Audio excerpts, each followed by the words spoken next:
ഒരു 50 വയസ്സ് പ്രായം കഴിഞ്ഞ ഒട്ടുമിക്ക പുരുഷന്മാരെയും അലട്ടുന്ന ഒരു പ്രധാന പ്രശ്നമാണ്. ശരിക്ക് വല്ലാതെ അവരുടെ ലൈഫിനെ ബുദ്ധിമുട്ടിക്കുന്ന ഒരു പ്രശ്നമാണ് പുരുഷന്മാരിലുള്ള പ്രോസ്റ്റേറ്റ് ഗ്രന്ഥിയുടെ വീക്കം. ഇതിന് സാധാരണ പറയുന്നത് ബിനൈൻ പ്രോസ്റ്റാറ്റിക് ഹൈപ്പർട്രോഫി എന്നാണ്. അതായത് പ്രോസ്റ്റേറ്റ് ഗ്രന്ഥിയുടെ കുറച്ച് ക്രമാനുഗതമായ വളർച്ചയിലുള്ള ആധിക്യം, അതിൻ്റെ വലിപ്പം കൂടുകയാണ് ചെയ്യുന്നത്. സസ്തനികളായ എല്ലാ ജീവജാലങ്ങളിലും കാണുന്ന ഒരു ഗ്രന്ഥിയാണ് പ്രോസ്റ്റേറ്റ്.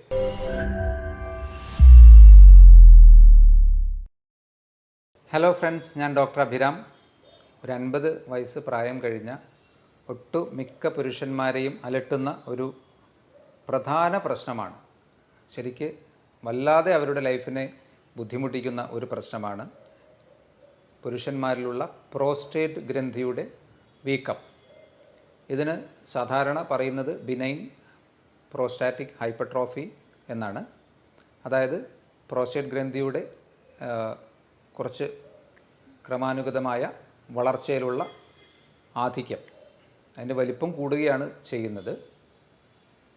സസ്തനികളായ എല്ലാ ജീവജാലങ്ങളിലും കാണുന്ന ഒരു ഗ്രന്ഥിയാണ് പ്രോസ്റ്റേറ്റ്. ഇത് ഏകദേശം ഒരു 15 മുതൽ 17 ഗ്രാം, അത്ര ചെറിയൊരു ഗ്രന്ഥിയാണ്. നമ്മുടെ മലാശയത്തിൻ്റെ തൊട്ട് മുൻപിലായുള്ള യൂറിനറി ബ്ലാഡർ അഥവാ മൂത്രസഞ്ചിയുടെ താഴെ സ്ഥിതി ചെയ്യുന്ന ഒരു ഗ്രന്ഥിയാണ്, 2 വശങ്ങളിലായിട്ട്. അതുകൊണ്ട് തന്നെയാണ് ഏറ്റവും കൂടുതൽ പ്രോസ്റ്റേറ്റ് ഗ്രന്ഥിയുടെ വീക്കവുമായിട്ട് മൂത്രസംബന്ധമായ പ്രശ്നങ്ങൾ ഉണ്ടാകുന്നത്. ഇതിൻ്റെ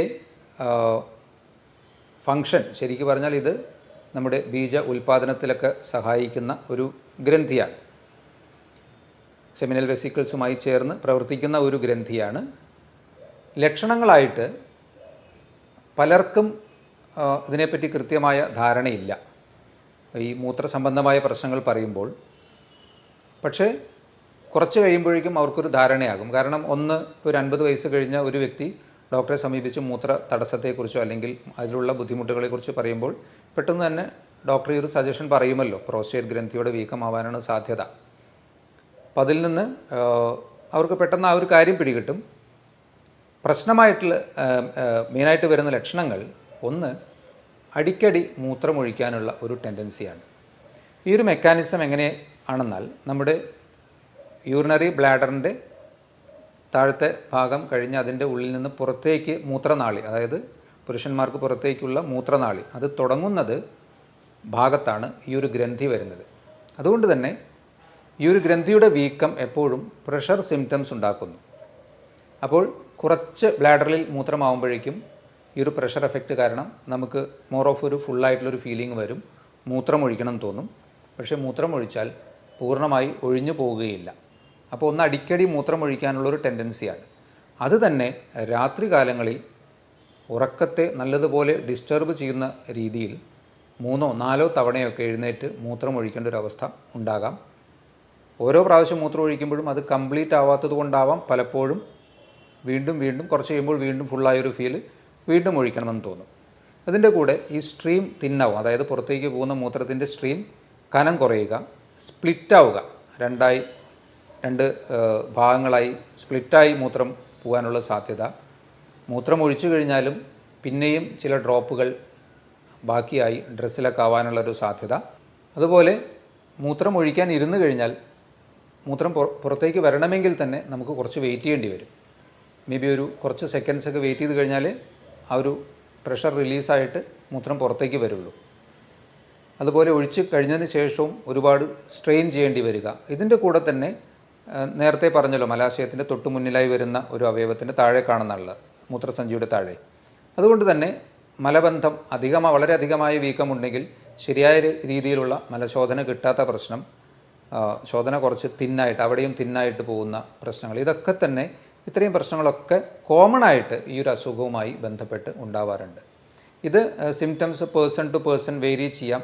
ശരിക്കും ഈ വീക്കവും ലക്ഷണങ്ങളുമായിട്ടൊരു ഡയറക്റ്റ് കോറിലേഷൻ ഉണ്ടായിക്കൊള്ളണമെന്നില്ല.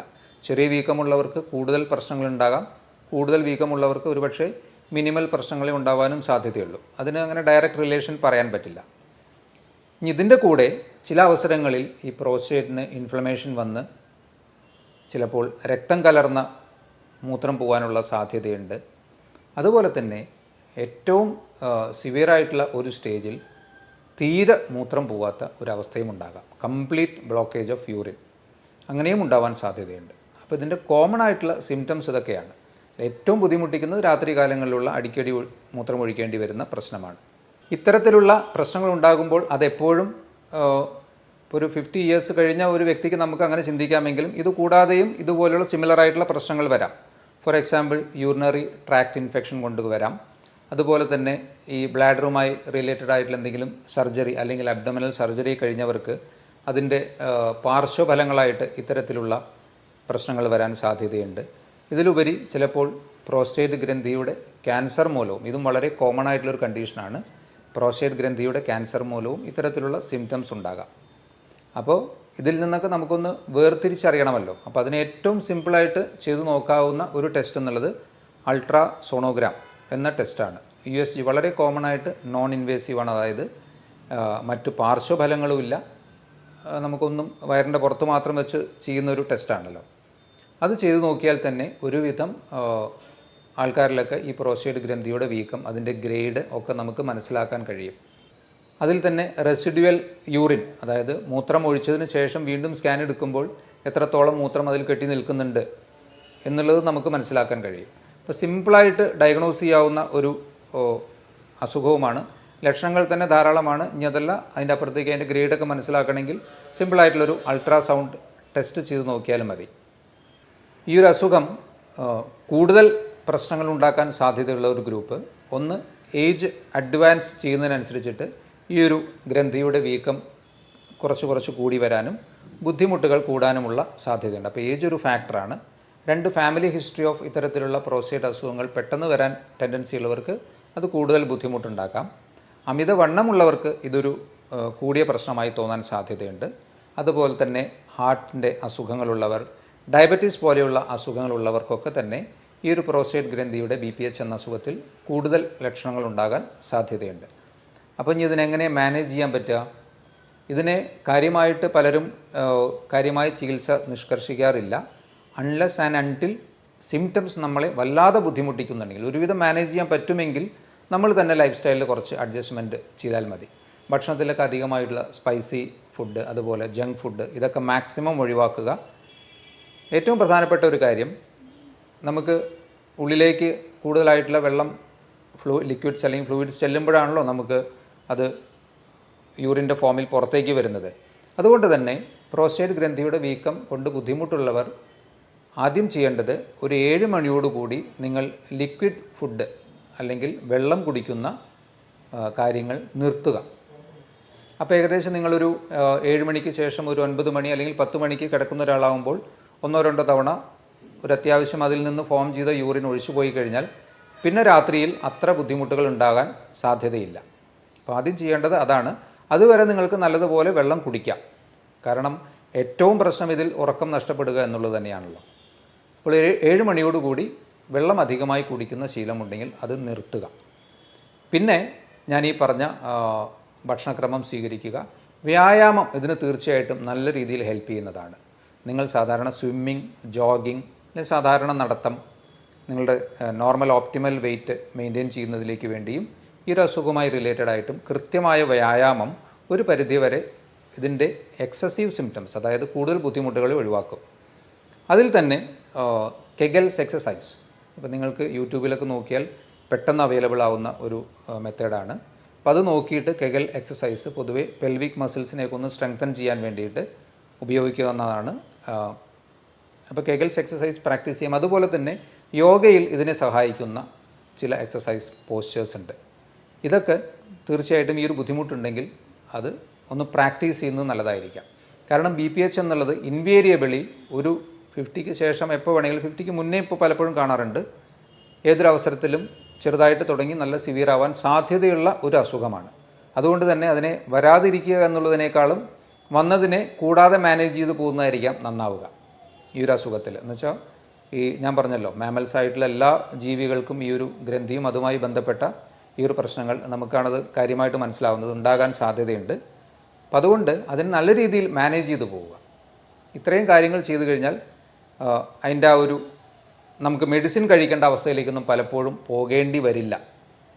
ഇനി പലപ്പോഴും പ്രോസ്റ്റേറ്റ് ഗ്രന്ഥിയുടെ അമിതമായ ലക്ഷണങ്ങൾ കാണിക്കുകയാണെങ്കിൽ നിങ്ങൾ തീർച്ചയായിട്ടും അൾട്രാസൗണ്ട് ചെയ്ത് നോക്കണം. കാരണം അപൂർവമായി പ്രോസ്റ്റേറ്റ് ക്യാൻസറൊക്കെ ആണെങ്കിൽ നമുക്കത് കണ്ടുപിടിക്കപ്പെടാതെ പോകാനും പാടില്ലല്ലോ. അതും വളരെ കോമൺ ആയിട്ടുള്ള ഒരു കണ്ടീഷനാണ്. ഈ പ്രോസ്റ്റേറ്റ് ക്യാൻസർ കോമൺ ആയിട്ട് പുരുഷന്മാർക്ക് വരുന്നൊരു പ്രശ്നമാണ്. അതുപോലെ തന്നെ PSA test, prostate specific antigen test, അതൊക്കെ ചെയ്തു നോക്കാവുന്നതാണ്. അപ്പോൾ അതിൽ നിന്ന് നമുക്ക് അത്തരത്തിലുള്ള കുറച്ചുകൂടി മാരകമായ പ്രശ്നങ്ങളിലേക്ക് ഇത് പോയിട്ടുണ്ടോ എന്നും മനസ്സിലാകും. ഇത്രയും കാര്യങ്ങളാണ് ഈ പ്രോസ്റ്റേറ്റ് ഗ്രന്ഥിയുമായി നിങ്ങൾക്ക് ശ്രദ്ധിക്കാനും അറിയാനുമായി പറയാനുള്ളത്. ഇതുപോലുള്ള മറ്റൊരു വീഡിയോയുമായി വീണ്ടും കാണാം. ബൈ.